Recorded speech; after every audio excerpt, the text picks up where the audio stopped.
Bonjour. Bonjour, Bonjour, qu'est-ce que je vous sers? 2 pintes s'il vous plaît. Il y a quelques jours, je feuilletais des livres de jeux de rôle, bien décidé à refaire une bonne vieille partie de Cyberpunk. Je souriais en relisant ce monde. Écrit au début des années 80, le jeu décrit les années 2020. Il avait très bien anticipé la création d'un réseau d'information mondiale type Internet. En revanche, les netrunners, les hackers de l'époque, comme n'importe quel kidam moyen, devaient toujours aller se connecter à des bornes dédiées dans la rue ou se brancher de manière filaire à des prises sur des ordinateurs ou des serveurs. Le sans-fil, le Wi-Fi, les autres technos GSM restent complètement confidentiels.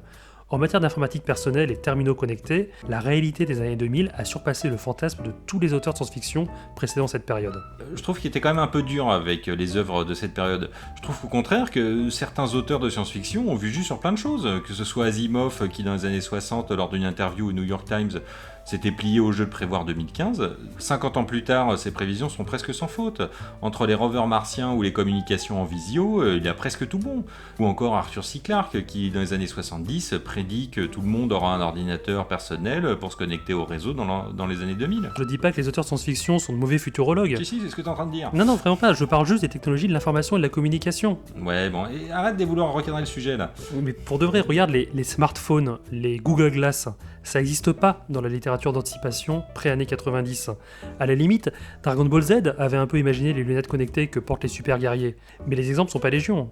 Ouais, c'est vrai. Mais d'ailleurs, les moyens de communication font partie des éléments qui me posent un problème. Tu prends l'espèce opéra où un tel se retrouve dans le secteur machin du quadrant bidule et envoie un message à son pote qui se trouve dans la galaxie d'à côté. Ah oui, il y a un épisode de Star Trek là-dessus. Babylon 5 surtout, je pense.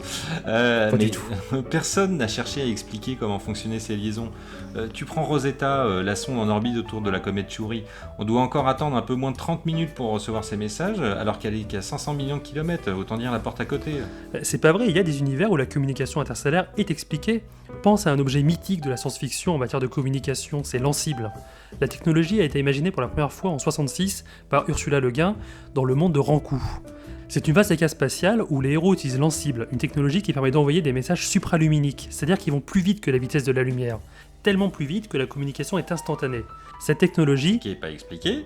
en tout cas qui est suffisamment expliquée, a été réutilisée par plein d'auteurs de science-fiction comme Orson Scott Card dans son magnifique roman La stratégie d'Ender. Dans cet univers où la Terre est en guerre avec une espèce extraterrestre, l'Ansible permet à des généraux et des commandants humains de gérer des flottes à des millions d'années-lumière de distance, et l'objet est même au cœur de l'intrigue du roman. Ouais, enfin bon, ton Ansible, ça reste un truc qui arrange l'auteur et qui est toujours pas expliqué. Un peu quand même. Si, mais enfin, plus tu t'intéresses à la physique, plus, personnellement, enfin en tout cas, moi, je détruis mes rêves d'enfant sur le voyage spatial. La distance et le temps de communication sont aujourd'hui un obstacle infranchissable. Et cette difficulté m'a énormément parlé dans le film Interstellar. Je sais pas si tu te souviens, suite à une anomalie temporelle, Cooper reçoit tous les messages envoyés par sa famille pendant plusieurs années en une seule fois.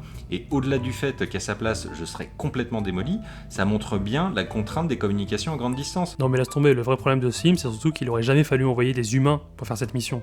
Ouais, enfin, le vrai problème de ce film, c'est Matt Damon. Mais Pas bon, faux. Pour revenir sur le plancher des vaches ou Neoraim, comme tu veux, il y a une thématique que j'aime bien, c'est la gratuité des communications offertes par les méchantes mégacorpos aux habitants de la Terre, dans le but caché de les contrôler ou les pervertir. Je prends 2 exemples. Dans Doctor Who, les earpods offerts à la population humaine les transforment en hybrides homme-machine, les fameux Cybermen. Et dans un autre registre, dans le film Kingsman, des cartes SIM sont offertes par le méchant qui lui permettent de contrôler l'agressivité des utilisateurs au point de les pousser au meurtre. Après, tu me diras, on est quand même assez tranquille de ce côté-là, vu qu'il me faut encore 35 minutes pour télécharger un podcast de 3 minutes sur mon smartphone, mais peut-être que j'ai pas tout compris. Ah, le besoin de communication instantanée. Tu soulèves un vrai mal de notre civilisation. Dans l'excellent roman À la rencontre de Rama d'Arthur C. Clarke, le sujet est évoqué de manière assez amusante. L'humanité a colonisé le système solaire, Mercure, Mars, la Lune et quelques lunes de Jupiter, quand soudain un vaisseau extraterrestre apparaît dans le système solaire. Les diplomates de chaque planète doivent négocier ensemble pour définir la voie à suivre pour aborder ce vaisseau et l'explorer. Ce qui est amusant, c'est qu'ils doivent tous se réunir physiquement sur la Lune pour débattre, car les quelques minutes de délai de communication différentes vers Mercure, vers Mars, vers Jupiter rendent les négociations multiparties impossibles à gérer correctement. Tous ces diplomates hurlent et crachent sur ces scientifiques incapables de créer un système de communication instantané à l'échelle du système solaire. Et Arthur C. Clarke, en bon ingénieur qu'il est, ne laisse envisager aucune solution réaliste pour pallier ce problème. Je trouve ça génial quand même qu'un auteur de science-fiction tel Arthur C. Clarke parte du principe qu'il n'y a aucune solution pour une télécommunication instantanée. Il a été visionnaire sur notre incompétence en gros. Mais bon, après, je veux pas faire mauvais esprit. Trop tard. Oui, mais bon, je peux pas m'en empêcher. Mais tu prends notre métier de journaliste, il a énormément évolué grâce aux télécommunications, du fait de pouvoir recevoir des images et des témoignages en direct. Mais à l'échelle de notre système solaire, et encore plus de notre galaxie, je ne vois pas trop comment on pourra communiquer et partir vers les étoiles sans remettre en cause le modèle standard de la physique. Faut voir, la physique envisage des particules supraluminiques comme les théories de tachyons. Et que dire du concept d'intrication quantique qui explique que l'état quantique de deux objets est lié quelle que soit leur distance spatiale. Si l'un change, l'autre aussi, même à l'autre bout de l'univers. D'ailleurs, est-ce que c'est pas ce qu'utilise Obi-Wan Kenobi quand la planète Alderaan est détruite? Il est situé à des milliers d'années-lumière et pourtant il ressent instantanément un trouble dans la force, comme si des millions de voix s'étaient éteintes d'un seul coup, explique-t-il. A-t-il senti un changement dans le flux de tachyon? Ou est-il intriqué quantiquement avec l'univers? Ça, c'est de la communication. Génial, encore une théorie où on explique avec un vieux qui sent des trucs parce qu'il est issu d'une ancienne secte d'assassins psy. Ton manque de foi me consterne. Oui, mais bon. Tes tachyons, là, pour revenir à eux, ils me font penser à une nouvelle de Gregory Benford, Timescape, où les protagonistes du futur cherchent à prévenir une catastrophe sur Terre en envoyant des messages dans le passé pour que les scientifiques du présent puissent les prévenir. Bon, jusqu'à là, tu me suis? Non. Bon, d'accord, je fais pas d'effort. Mais dans l'histoire, les scientifiques enferment un message dans un tachyon dont ils connaissent l'endroit précis dans le passé. Bon, je te l'accorde, la théorie est un petit peu fumeuse. Mais juste l'idée de communiquer dans le présent via le futur avec l'aide d'une machine ou autre à voyager dans le temps me fait bien marrer, hein. T'imagines l'organisation? Moi j'aime bien ce genre de théorie de communication intertemporelle.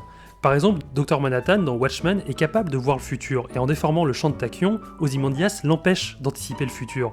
Ou dans Babylone 5, bien sûr. Tiens. Grâce à un champ de tachyon, la station Babylone 5 reçoit les messages de détresse venus de Babylone 4, qui a pourtant disparu 5 ans auparavant. Ouais, enfin, si t'oublies les communications spatiales et pour revenir pour une fois sur Terre... T'es vraiment pas drôle. Hein. Mais non, je sais, mais on est en 2015 et je trouve incroyable que des sociétés privées, Facebook, SpaceX, Google, pour citer que celle-ci, investissent des millions d'euros pour donner accès à Internet à des pays en développement. Alors oui, hein, c'est formidable de vouloir donner l'accès à Internet aux zones grises du globe, mais bon, tu m'enlèveras pas de l'idée que c'est pas par altruisme, hein, et surtout... Pourquoi donner un accès à Internet alors que ces pays ont déjà du mal à avoir de l'eau et de l'énergie? Ça témoigne du fait que l'accès à l'information devient une ressource aussi vitale que l'accès à l'eau et à l'énergie. D'ailleurs, tu savais qu'il y a un quatrième besoin d'accès à une ressource vitale? L'accès aux soins? Non, l'accès à la tireuse à bière. Ivrogne.